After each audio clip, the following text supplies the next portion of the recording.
Well, now that you know the first gold nugget is about action, let's step back a little bit and talk about why is gold so valued? I mean, why not silver? Why not copper? Why not, whatever type of metal, iron that you want? Why gold? Why is gold seen as so valuable?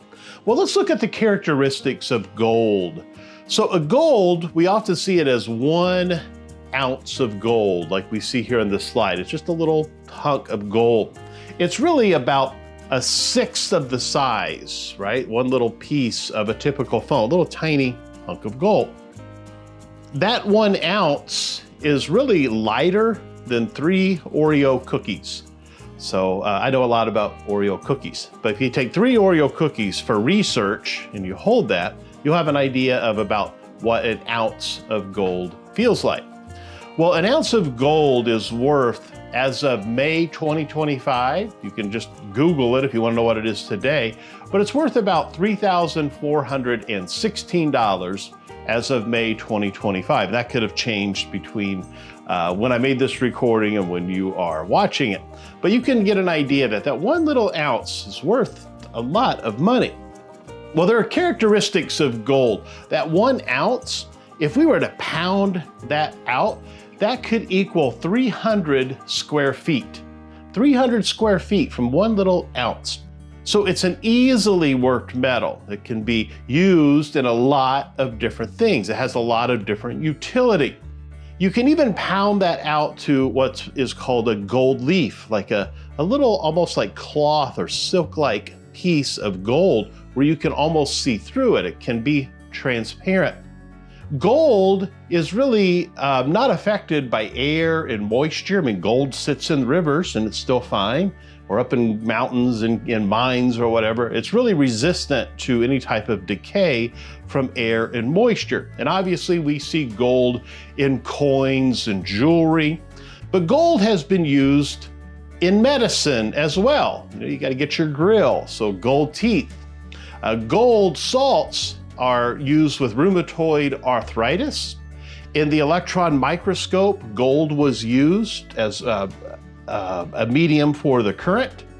Gold nanoparticles are showing promise in treating different diseases. So that's still some things that are being researched there. But gold's been used in medicine because it has such a utility. It is able to be used and not be affected or worn down as easily as other metals may be. But gold can also be in food. There's decorative foods, so you could have it on, like here's a little pastry that has some gold leaf on top. Gold is, there's some alcohol that has gold in it. I don't particularly care for it. I'm not saying I wouldn't drink it, but I don't particularly care for it. But there's gold in different foods. Now, gold has no real nutritional value. There are no nutritional values by consuming gold, and gold leaves the body unaltered. So it could pass through your whole body and it would not be altered. There are individuals who will go and collect that gold if someone has consumed it and it goes through your body, and those are often called project sponsors. The gold can be seen as a utility. So utility means it has purpose. That gold can be used in chemistry. Gold is used in technology. We've seen that in electronics. It can be used in embroidery. And gold is often used in photography, not digital photography, but in what we call plates, where we have film and we burn that to a plate, and that can be used in photography. So why is gold so valuable? Is because gold has utility. It can be applied, it can be useful in many different scenarios. So the second gold nugget is for you to be useful. When I was younger, my dad would often say, hey, make yourself useful and sweep off the sidewalk, or make yourself useful and clean out the barn. I lived on a farm. But be useful. Things that are useful to you, you use often. Your phone is useful, so you use it often.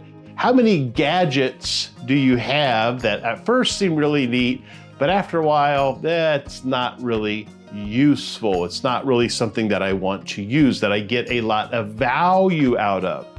In projects and in business, that things that are useful, we put value on. Think about the ink pen, very simple, right? You can get an ink pen for $1 or $0.25, or you find one.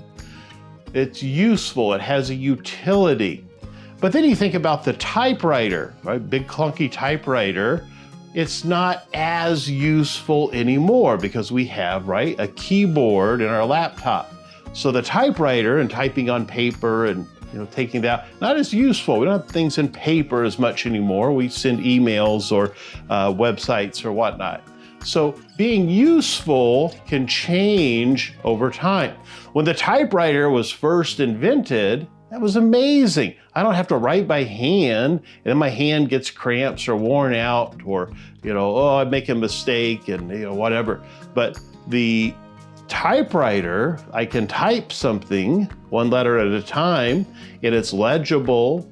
I can type quickly, and it's useful. Replace the idea of having the quill and the feather or whatever that was, the little inkwell, that it made it more utilitarian. It made it more useful than the writing by hand. So being useful in our life, in our career, in our businesses is my second gold nugget. Gold has utility. You need to have utility as well. Now, what you offer needs utility. All right, keep moving forward.